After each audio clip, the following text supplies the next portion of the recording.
The moment Ryan Bradford called my cybersecurity protocol outdated boomer tech in front of 500 people at the company all hands, I knew exactly how this was going to end. Him fired, me vindicated, and his precious demo crashing harder than a Windows 95 machine running modern software. Name's Harold Patterson, by the way. Hal to my friends. I'm 48, been writing code since this punk was in middle school, and I just watched my professional reputation get tossed in the corporate dumpster like yesterday's lunch.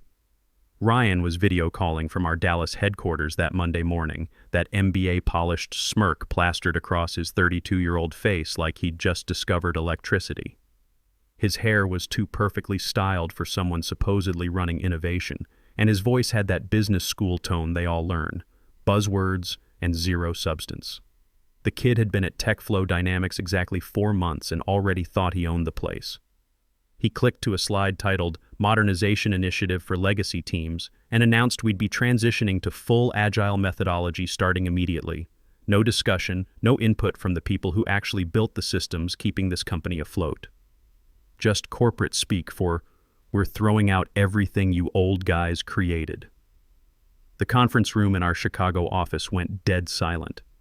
I blinked slowly because for the past 18 months, my blockchain authentication system had prevented 2 major data breaches and saved TechFlow over $8 million in potential damages, all while working mostly from my home office in Naperville, debugging code in my robe and drinking coffee from a mug that said, "World's Most Adequate Developer." But apparently results didn't matter anymore, only visibility. Then came the real knockout punch.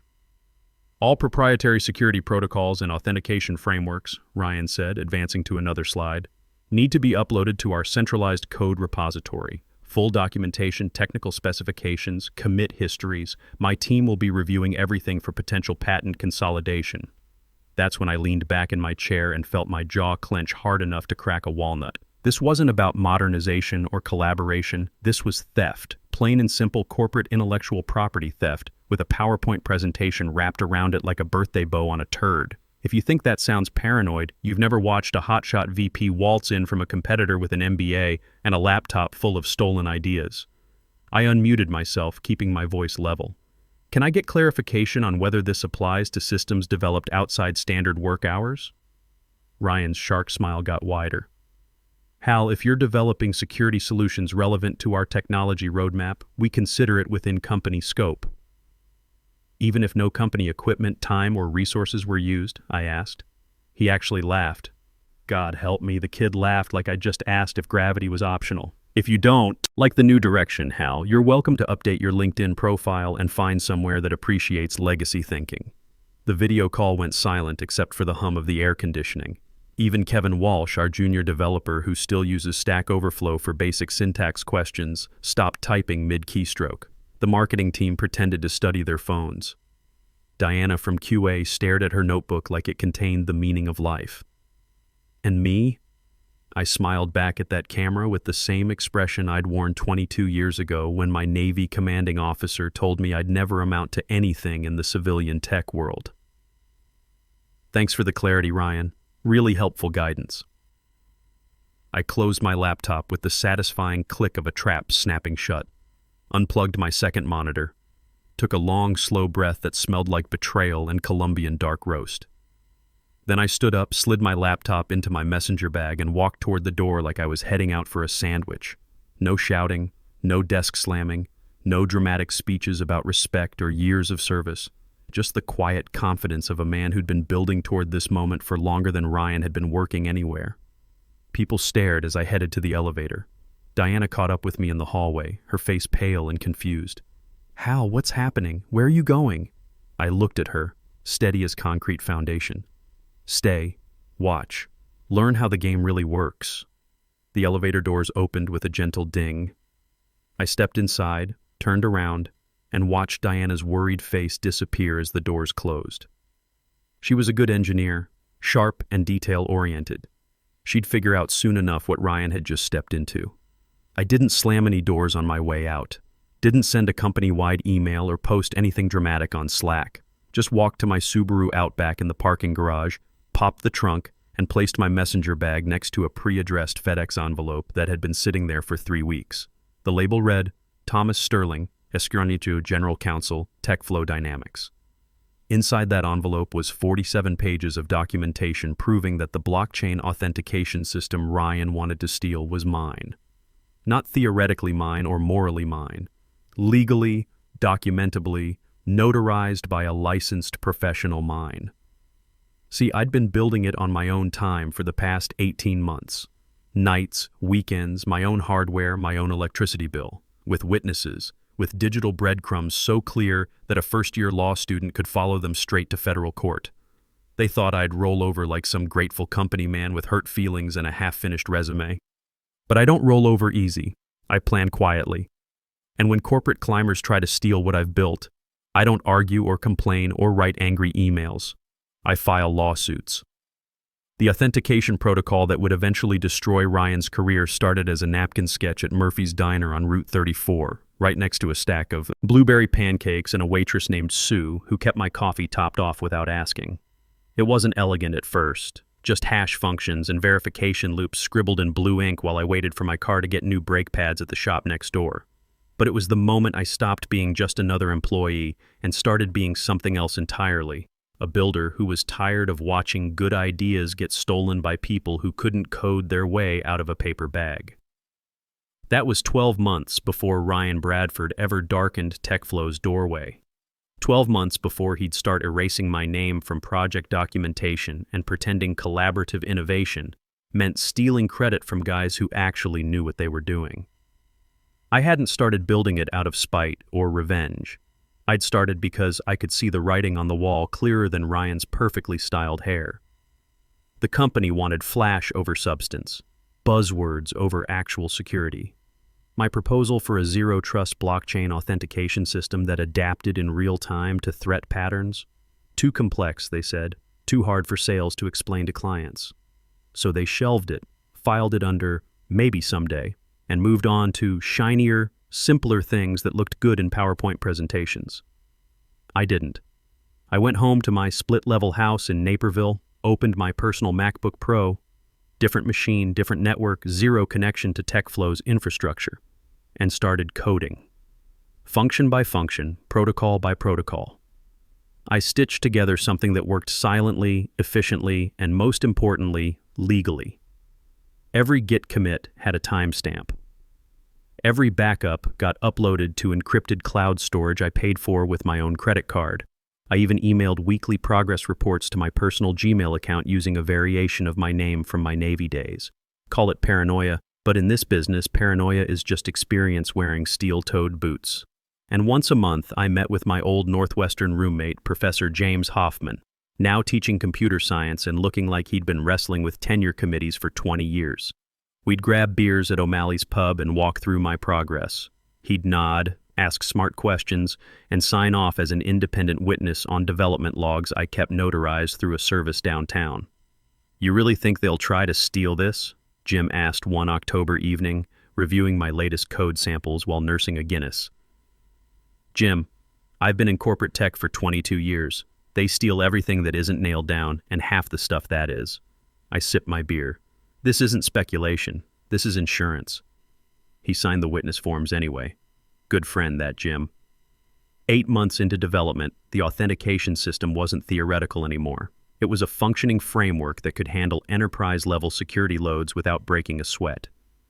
I tested it against simulated attacks using publicly available penetration testing tools. The results were so solid they made TechFlow's existing security architecture look like a screen door on a submarine. That's when I scheduled a meeting with Thomas Sterling, a no-nonsense intellectual property attorney who used to handle defense contracts and looked like he'd gone 15 rounds with patent trolls before breakfast. His office smelled like old leather and new money, and his handshake could crack walnuts. I laid out everything on his mahogany conference table. Development logs spanning 12 months, backup archives with metadata intact, witness statements from Jim, off-site build evidence showing I'd never used company resources. Even a screen recording of me coding a core module with date/time watermarks and WGN radio playing in the background, because paranoia and documentation go together like peanut butter and jelly. Tom didn't even blink as he reviewed the materials, just flipped through pages with the methodical precision of someone who'd seen every corporate IP scam in the book. "These are yours," he said finally, closing the folder. "No question. Clean development trail, independent witnesses, zero corporate entanglement, textbook case." He drafted 3 separate provisional patent applications that week: the authentication engine itself, the threat adaptive protocols that made it smart, and something I called ghost verification, a background process so elegant it could catch infiltration attempts that traditional firewalls would miss completely. Filed under my name, my personal name, with language so airtight it could survive a Supreme Court challenge. Tom triple-checked every clause, making sure there were no loopholes some corporate lawyer could exploit later. "Standard filing fee is $1,600 for all 3, he said, sliding the papers across his desk. "Plus my hourly rate for the paperwork. Call it $4,000 total." I wrote the check without hesitating. Best money I ever spent. I didn't tell anyone at work about the patents. Why would I? It wasn't their business.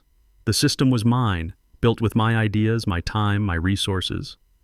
TechFlow had already made their position clear when they shelved my original proposal. Then Ryan arrived 4 months ago like a fox in a corporate henhouse, thinking speed and MBA jargon made him untouchable. He announced in his second week that TechFlow would soon launch a revolutionary cybersecurity platform, and I nearly choked on my sandwich. The way he described it, the features he mentioned, the architecture he outlined, it was my system. Not inspired by my work or similar to my approach, it was my actual code, dressed up with corporate buzzwords and a marketing budget. And what Ryan didn't know, what nobody in that glass tower of recycled business theories knew, was that the moment they tried to commercialize my authentication protocols, they'd step on a legal landmine with my name engraved on the side. Because every core function in that system, every security algorithm, every verification sequence that made it bulletproof was now protected by federal patent law. Not because I was vindictive or planning some elaborate revenge scheme, but because I'd lived through enough corporate backstabbing to know that silence only protects the thief. So I'd stopped being silent. I'd become methodical. And methodical preparation cuts deeper than anger ever could. The trap was set. Ryan just had to be arrogant enough to walk into it. They called Ryan's stolen project Guardian, which made me want to gag like someone force-feeding me corporate buzzword soup. Like slapping a superhero name on plagiarized code could magically transform theft into innovation. Ryan stood up at the next all-hands meeting with his trademark breathless enthusiasm and declared, "We'll be unveiling Guardian at the Midwest Security Summit in 6 weeks. This is our game changer." Game changer. Right. I watched the recording later. Someone had forwarded it to me with the caption, "Guess who thinks he invented cybersecurity?" Guardian was supposed to be revolutionary. A next-generation security platform that would predict attacks before they happened, self-heal compromised systems, and adapt to new threats automatically. Basically, everything I'd been building for the past 18 months, only now duct-taped together by a team that didn't understand which parts I'd intentionally left undocumented. Because here's the thing about real innovation that they don't teach you in MBA programs. Not everything lives in code repositories. Sometimes the most crucial pieces live in your head, in handwritten notes on legal pads, or in 5-line Python scripts you never commit to version control, because you know exactly how they'll be stolen if you do. Ryan didn't understand that. His team started scrambling like ants whose hill just got kicked. Late nights became the norm. Slack channels lit up with frantic messages at 2 a.m. Desperate requests for system credentials that nobody could locate because I had them memorized, not saved in any password manager they could access. Kevin Walsh, bless his optimistic heart, flagged something concerning 2 weeks into their development sprint. In the main engineering channel, he posted, "This authentication module has Git history that predates Guardian by 8 months. Looks like it was forked from an external repository before our current development cycle even started." Radio silence for 20 minutes. Then Kevin followed up. "The commit signatures don't match anyone on our current team. Should I rebuild this from scratch to avoid any licensing issues?" Ryan's reply came 23 minutes later, terse and dismissive. "We're under deadline pressure. Focus on integration, not archaeology. Always deadlines over details with these MBA types." Kevin privately messaged a mutual friend later, asking if anyone had the original technical documentation. He said half the function calls weren't returning expected values, and some of the core security protocols were just empty shells. Placeholder functions waiting to be filled in. Except I hadn't left placeholders for anyone to fill. I'd removed the actual logic and replaced it with stub functions before I quit. Not maliciously, just as a basic precaution. Think of it like taking your house keys when you leave a job where your boss has already hinted he might repurpose your office space. Meanwhile, TechFlow's marketing machine kept churning out bright, shiny promotional materials. Guardian, bold, brilliant, bulletproof. They scheduled investor preview demos. PR drafted press releases about next-level disruption in enterprise security. Someone even ordered custom conference swag, branded USB drives, coffee mugs, and polo shirts with the Guardian logo. And underneath all that corporate theater, the codebase was hemorrhaging like a severed artery. Automated test suites were failing left and right. Security simulation environments crashed under even basic stress loads. They tried bringing in outside contractors, expensive consultants who charged $200 an hour, but nobody could reverse engineer my authentication logic without hitting dependency conflicts everywhere they turned. That's when the whispers started. Quiet at first, just nervous conversations in empty conference rooms and cryptic Slack DMs between engineers who were starting to connect the dots. Wasn't this part of Hal's personal research project?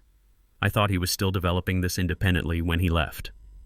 Does anyone have his original design documents? Nobody said it publicly. Not yet. But doubt was spreading through the engineering team like a virus, and Ryan's perfect confidence was starting to develop hairline cracks.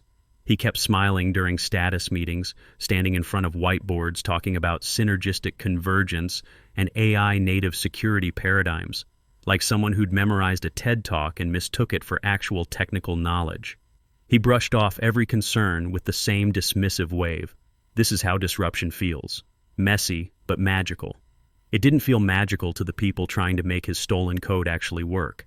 It felt like trying to rebuild a fighter jet using only the instruction manual and half the parts.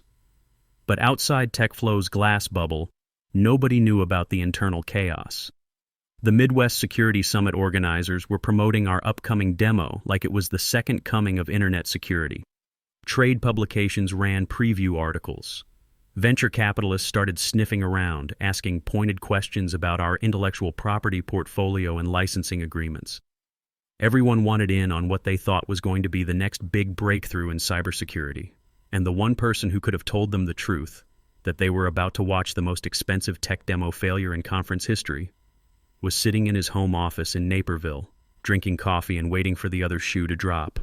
The real fireworks started exactly 8 weeks after I'd walked out of TechFlow's offices. A phone call to legal that nobody took seriously at first. Tom Sterling's paralegal forwarded it with a casual subject line. Patent inquiry, routine review requested. No alarms, no emergency meetings. Because in their corporate mindset, I was still just Hal from systems architecture. Reliable, quiet, non-threatening Hal who brought homemade cookies to team meetings and documented everything nobody else bothered to track.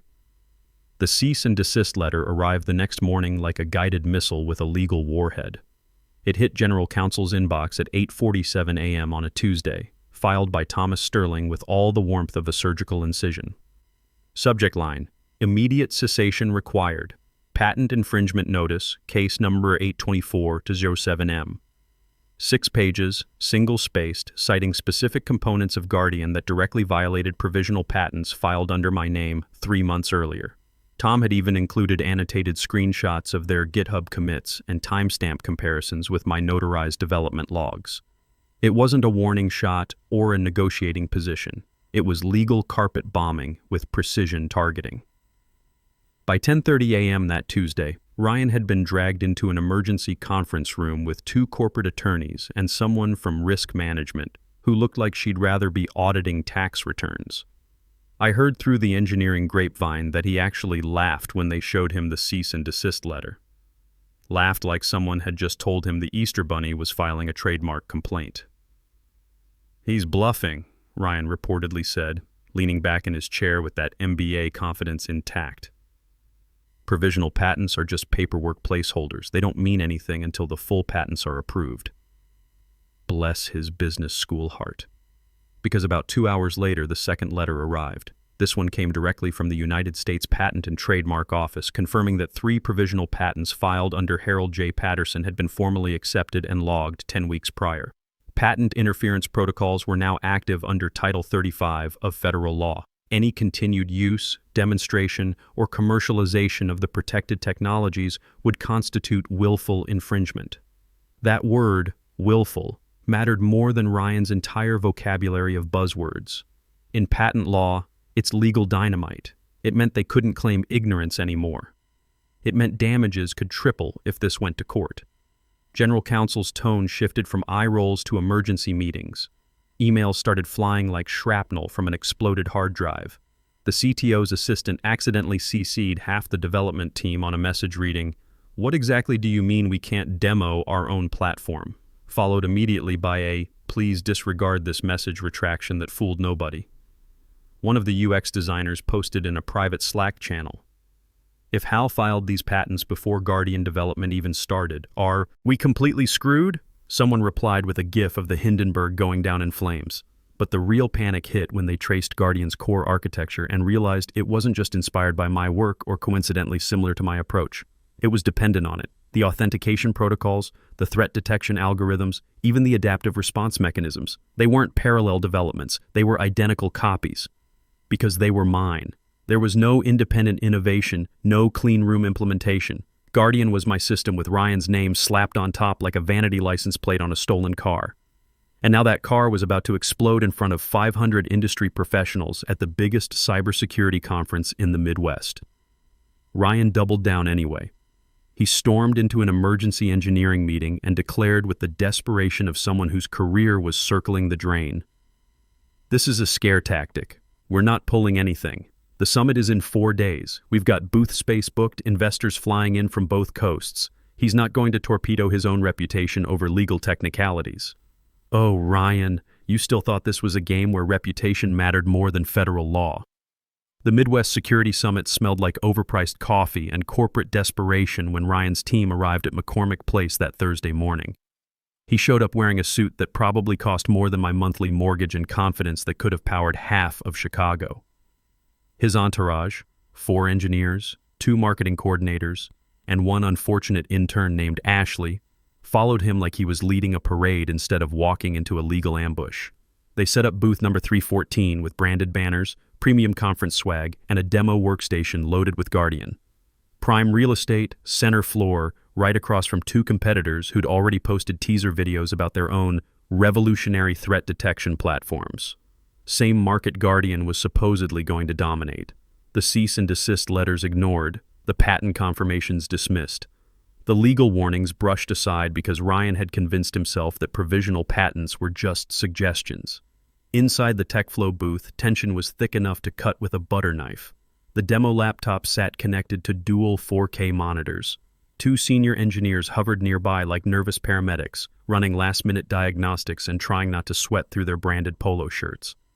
Kevin looked like he hadn't slept since the patent letters arrived. They'd spent the past week frantically rewriting code, trying to avoid direct conflicts with my filings. But it was like trying to perform heart surgery with duct tape and optimism. "Everything ready for the live demo?" Ryan asked, his smile too wide, his voice pitched just high enough to betray his nerves. One of the contractors gave a thumbs up without making eye contact. The lights dimmed for the product showcase panel. The conference MC introduced Ryan as one of the most innovative minds in cybersecurity today, and I swear even the sound technician looked skeptical. Ryan walked to the podium, delivered his pitch with theatrical flair. Slick presentation full of buzzwords and vague promises about revolutionizing enterprise security. He gestured toward the massive screen with the confidence of someone who'd never actually tested his own product. "Now we'll demonstrate how Guardian is transforming cyber defense in real time." Scattered applause, spotlight focused on the demo screen. For about 30 seconds, it actually worked. The interface loaded cleanly. Simulated cyber attacks began launching. Numbers scrolled impressively. Threat indicators blinked with authority. The audience started murmuring appreciatively. Then my authentication system realized it was being used without permission. Screen froze mid-simulation. A bright red error message popped up. Authentication failure. Core security protocols not found. Kevin lunged for the laptop like it had just caught fire, fingers flying across the keyboard in panic mode. Too late. The entire demonstration collapsed like a house of cards in a hurricane. Attack scenarios turned to zeros. The threat detection engine imploded. The backup systems tried to kick in and failed because there were no backup systems. There had never been backup systems because I'd removed them 6 months ago. One of the engineers muttered loud enough for 3 rows to hear. "Why are all the security verification modules empty?" Then, in a moment of beautiful honesty, a contractor from the overflow team stepped forward and said what nobody else dared. "We couldn't legally implement the original authentication protocols. They're flagged for active patent violations."